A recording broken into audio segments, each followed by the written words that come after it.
భారత యువ బ్యాటర్ శుభ్మన్ గిల్ ఇప్పుడు జట్టుకు వైస్ కెప్టెన్. ఇంగ్లండ్ వన్డే సిరీస్లో ఎండ్ వర్సెస్ ఎండ్ భాగంగా తొలి మ్యాచ్లో అర్ధశతకంతో రాణించాడు. ఛాంపియన్స్ ట్రోఫీలోనూ కీలకంగా మారతాడని అభిమానులు ఆశిస్తున్నారు. 5 ఏళ్ల కిందట 2019లో అరంగేట్రం చేసిన శుభ్మన్ గిల్ తొలి 2 వన్డేల్లో పెద్దగా ప్రభావం చూపించలేదు. సింగిల్ డిజిట్కే పరిమితమయ్యాడు. అయితే ఆ తర్వాత అతడు పుంజుకున్న తీరు అద్భుతం. ఈ క్రమంలో అతడు తొలిసారి జాతీయ జట్టుకు ఎంపికైనప్పుడు ప్రధాన కోచ్గా రవిశాస్త్రి ఉన్నాడు.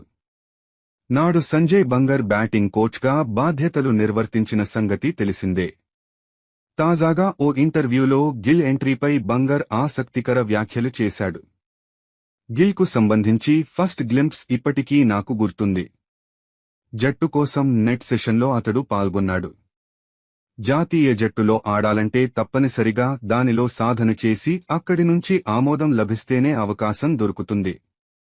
ఆ సమయంలో త్రోడౌన్ స్పెషలిస్ట్లను ఎదుర్కోవాల్సి ఉంటుంది. వారు చాలా వేగంగా బంతులేస్తారు.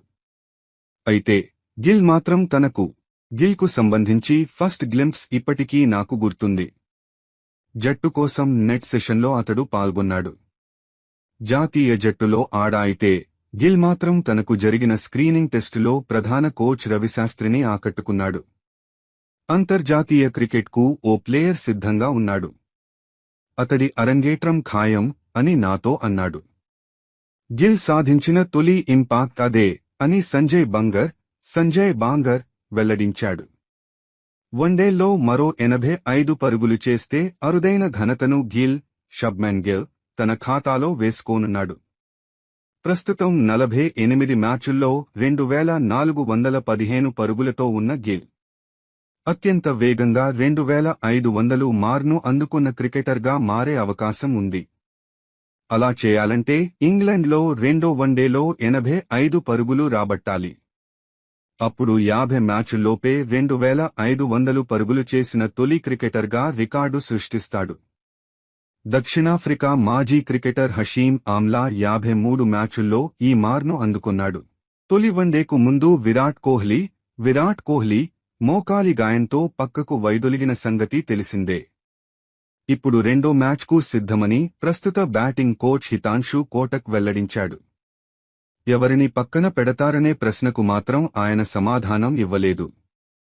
తొలి వన్డేలో కోహ్లీకి బదులు వచ్చిన శ్రేయస్ దూకుడుగా హాఫ్ సెంచరీ చేశాడు.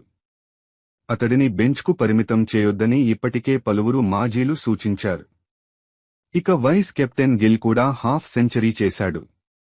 ఓపెనింగ్ యశస్వీ జైస్వాల్ 15 పరుగులు మాత్రమే సాధించాడు. అతడిని పక్కన పెట్టి విరాట్ను ఆడిస్తారా? లేదా మరో అవకాశం ఇస్తారా? అనేది వేచి చూడాలి. తుది జట్టుపై సర్వత్రా టెన్షన్ నెలకొంది.